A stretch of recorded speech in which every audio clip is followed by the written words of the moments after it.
Hi everyone, welcome to my channel. My name's Frank, and in this video it's going to be a part 1 of my 1/35 scale Cromwell diorama. We will also be going through the history of the 11th Armoured Division during D-Day, what will inspire this build as we go along. This kit from Timeo was very nice. It took me 3 to 4 hours to build. There's still a few bits I need to add to it. In this image you can see I've put the first light grey primer, and then in this image you can see that I've put the Russian uniform green as a base coat. For the transfers I went for the 2nd Northamptonshire Yeomanry Armoured Reconnaissance Regiment of the 159th Brigade, what's also a part of the 11th Armoured Division. As you can see here, I've got the transfers onto the tank with also the Normandy star on top of the turret. The 11th Armoured was mostly built up with M4 Shermans and Sherman Fireflies, and the Cromwells were for support groups. The 11th Armoured landed on Juno Beach on the 13th of June 1944, 7 days after the 3rd Canadian Division secured the beach on D-Day. The regiment was commanded by Major General George Philip Bradley Pip Roberts. The 11th was part of the 8th Corps, which was ordered to take part in Operation Epsom on the 26th of June 1944. The objective was to break out a bridgehead west of Caen and advance across the Orne River and capture high ground south of the city. They were met with a tough resistance from the German defenders around the city. As a result of that, the British Army lost a total of 4,000 men, 150 tanks in the Operation Epsom around the city of Caen. A few weeks later, Operation Goodwood on the 18th of July 1944, the objective was to outflank the Germans on the east of Caen and finally push south and drive them out of the city. The British lost up to 5,000 men and 400 tanks, with the 11th losing 126 tanks themselves in just 2 days. Just days after, the 11th was ordered to go west for Operation Bluecoat. Here the 11th pushed through, and it became famous as the Charge of the Bull. The division liberated Benny Bocage on the 1st of August. Then on the 5th of August, the 11th with the Guards Armoured Division and the 15th Scottish Infantry Division held off a counter-attack from the 9th SS Panzer Division. I hope you enjoyed a brief history of the 11th Armoured Division during the Normandy landings. Moving on, this is my first 1/35 scale tank that I've actually built. I'm used to making smaller scales, 1/72s and 1/100s of the Flame of War series. All my models are painted by hand, by brush. In future I would like an airbrush, but I have no experience with them and I don't know which one to buy. So please leave a comment if you have any suggestions for a first timer. I am really enjoying this 1/35 scale as I'm used to the 1/100 scale. As you see here, some tanks from my Flames of War army I've got. Some Cromwells from the Desert Rat division. One thing I will be doing differently going forward will be painting the parts before gluing together. Those of you who have Flame of War tanks, the tracks and the tyres, they're all stuck together already. So that's my first mistake on this new scale. I've painted the tracks with a rust colour, and I've also with the rust colour went around the tank and highlighted some areas like bolts on the wheels and on the hull and the turret.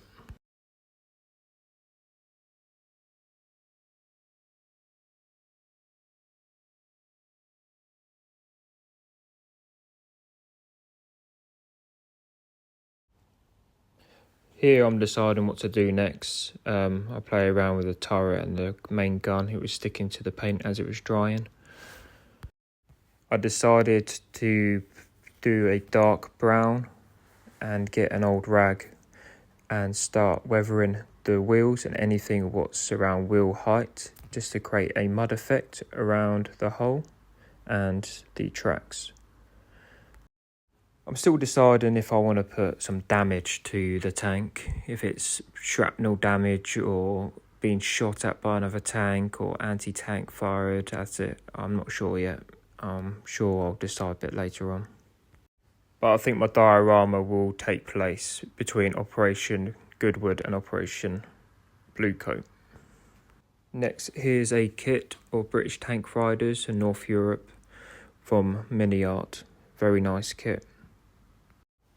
Mini Art do have very good detailed figures, I've noticed, and the reviews I see online. They are a very good kit.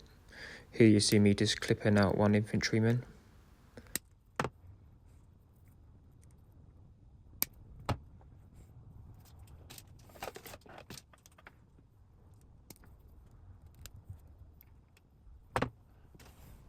There was a few mould lines but are quite easy to scrape off with a Stanley knife.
Probably the only thing I didn't like about the Mini Art kit was the heads.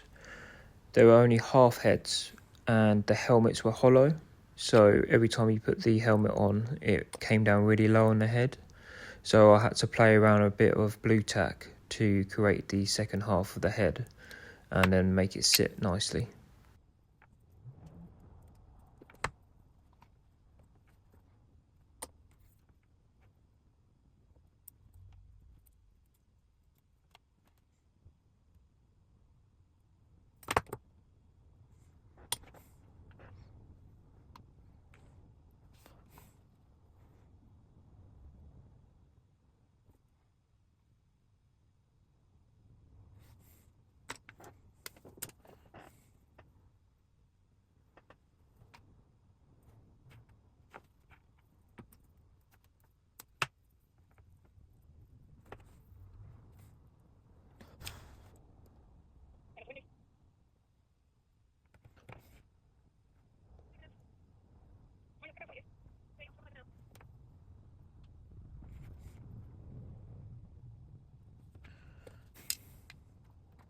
Here I'm just playing around with the tank and the soldier I just created just to see where he would sit.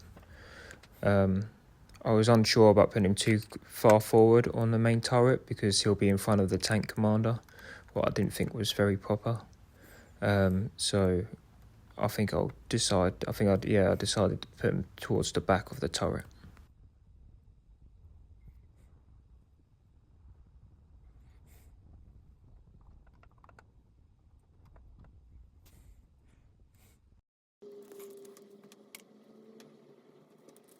Moving on with the tank commander, I'm using a light grey as a primer. One thing I probably should have done is put the commander in a bowl of washing up liquid to get that silky film, what's usually on plastic kits, but after a few moments of painting over and over again, it sort of faded away and it decided to stick on.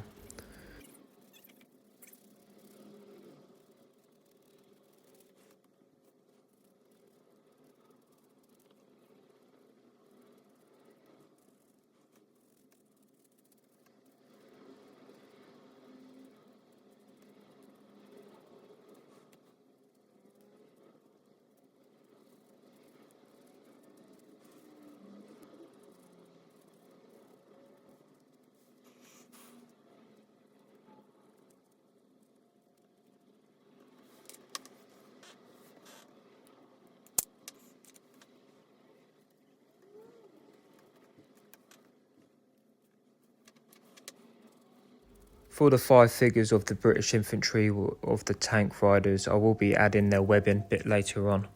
I just want to get a base coat on them and get a feel for them and where they are going to sit on the tank before I start attaching their weapons and their webbing.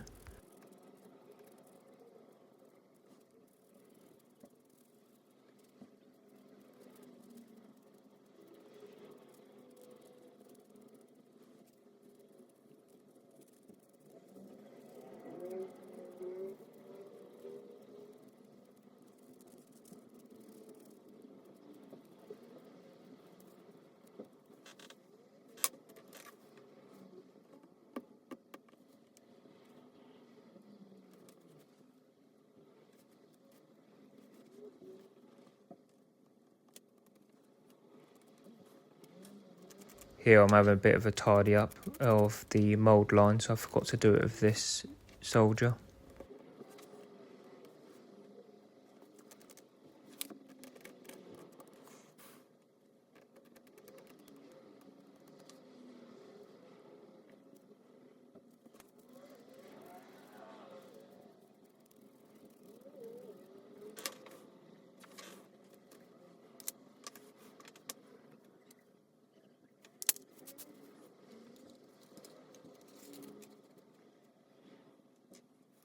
Here I'm just playing around, see where they will sit. I quite like where the guy's sitting down on the front. With the rest of them, this is probably not their final position. I was just trying to figure out where to put them.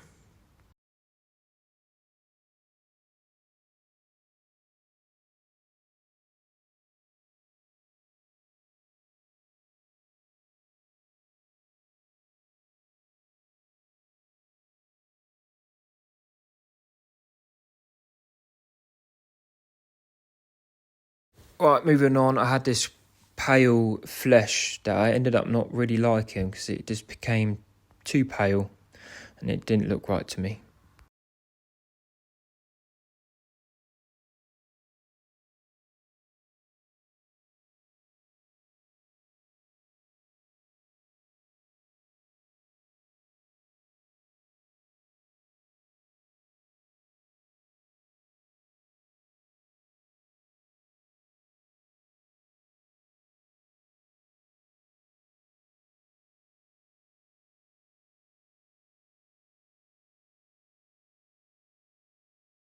So I opted for the more darker pink of the salmon pink flesh.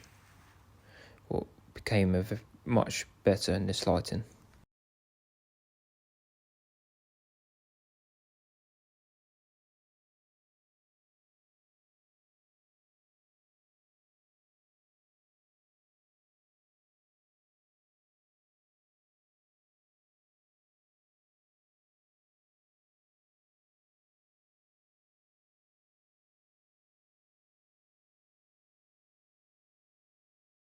Moving on with the British uniform.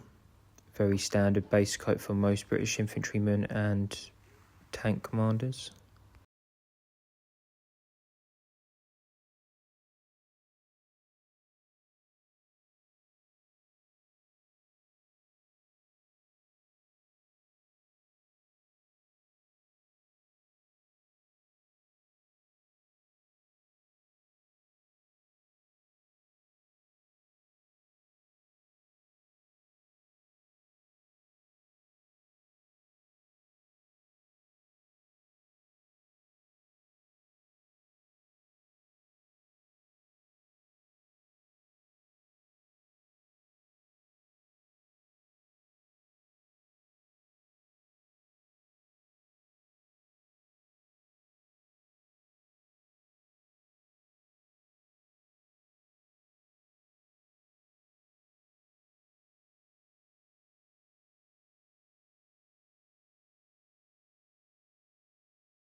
So quite commonly the tank commanders had a black beret. So I'm just using just a matte black to paint in the beret.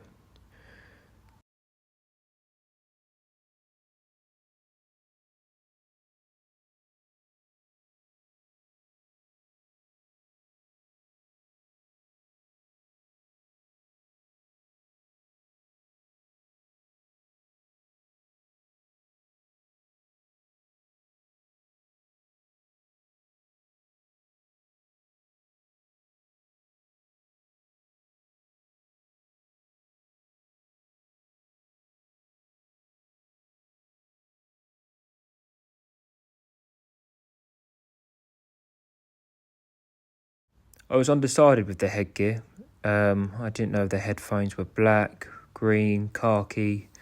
There's about 4 or 5 different references, pictures I was looking at. But I ended up just painting I started off here with green, khaki, but I ended up painting it with a dark grey.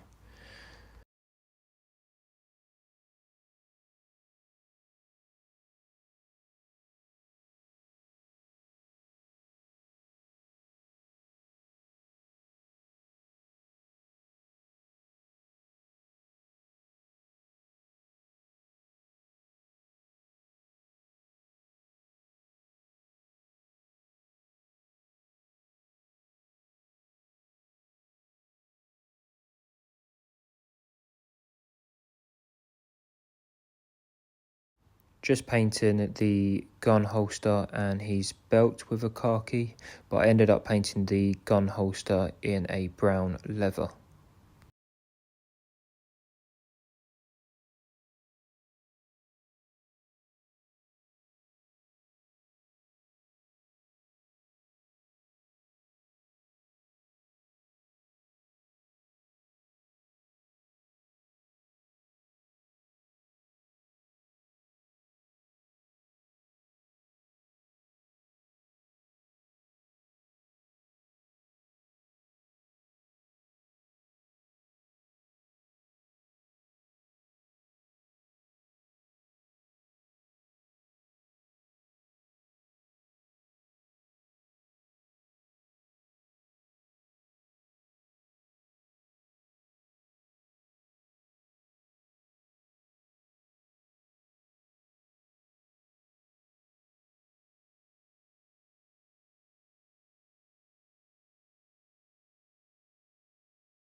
I'm not very good at painting faces, but I'm giving it a good go. This is one of my first ever. You can see me really leaning in to try and focus on it. But I think it turned out alright in the end.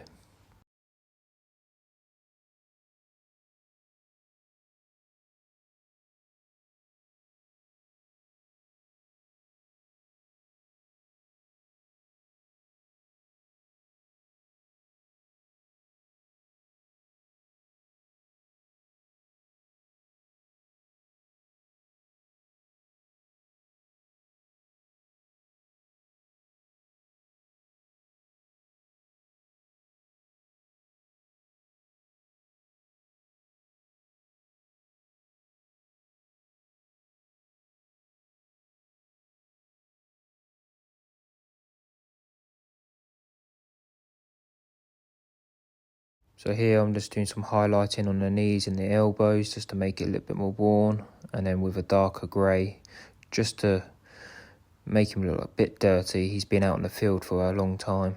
Like I said, I want this diorama to be later on. They wouldn't have had time to clean their clothes, so more dirt and scrubby as possible. Bit of darkness on his face and his hands. And hopefully he turns out okay.